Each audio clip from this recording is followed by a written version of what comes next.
The iPhone X has boosted Apple's smartphone share in some of the world's key markets, the latest Kantar WorldPanel ComTech data shows. Apple's $1,000 gambleIt's not a huge surprise.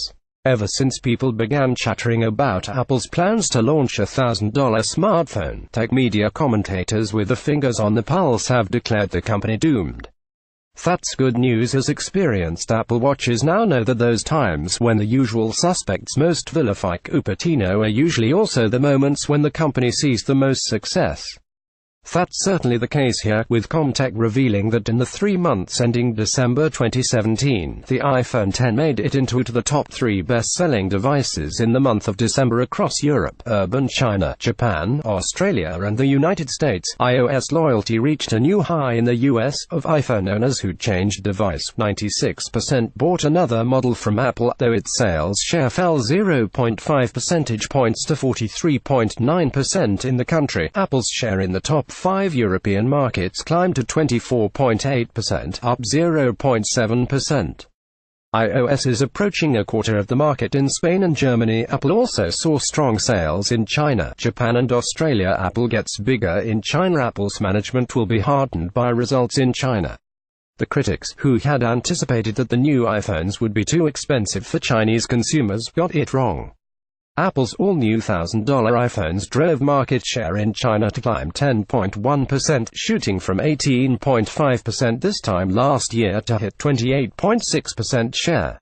While it still holds 71.2% of the Chinese smartphone market, Android fell 10.1%. It argued this proved that earlier reports of Apple's death in China were, as usual, exaggerated.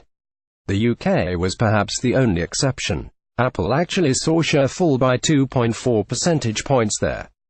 That's disappointing, but not unexpected given the country is itself beleaguered by economic mismanagement and declining real wage growth.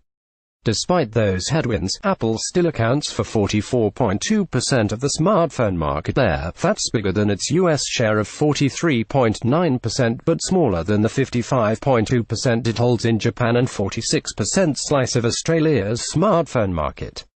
In other words, while Apple did lose some ground, the UK remains its third biggest territory by market share. What raw market numbers don't express particularly well is that these platforms are highly addictive. What that means is that Apple has got consumers hooked, enabling the company to visualize and bring to market all manner of new solutions, and sparking speculation as to the next iPhone iteration.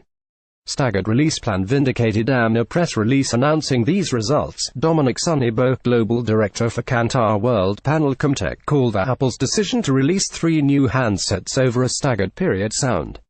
With Apple's existing release structure, expectations would always be that the flagship model would be the top-selling device in key developed markets, but with the premium price of iPhone X, real-life affordability has come into play, given that in December iPhone X made it into the top 3 best-selling devices across all key regions, particularly in urban China where it was the top-selling model. The pricing strategy seems to have been vindicated, he said. Meanwhile, of course, Apple continues to develop and introduce new technologies designed to augment and improve the experience. Android closes Windows. The data also confirms some lost ground for Android, but the analysts believe it made up for those losses by scooping up the remaining fragments of the fast asphyxiating Windows smartphone market, which has shrunk to under 1% in all markets bar Italy. Windows Mobile has completely disappeared in the world's most advanced mobile market, that is Japan, where Apple dominates. Of course, for all the claims of choice in the Android ecosystem, there's really only one Android market champion, and that's Samsung.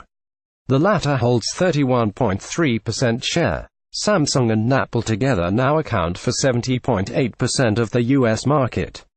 Motorola and Google hold 5.6% and 2.8% respectively. Google: if you use social media and happen to be a Google user, why not join Appleholic School Aid Corner community and get involved with the conversation as we pursue the spirit of the new model Apple? Got a story? Please drop me a line via Twitter and let me know. I'd like it if you chose to follow me there so I can let you know about new articles I publish and reports I find.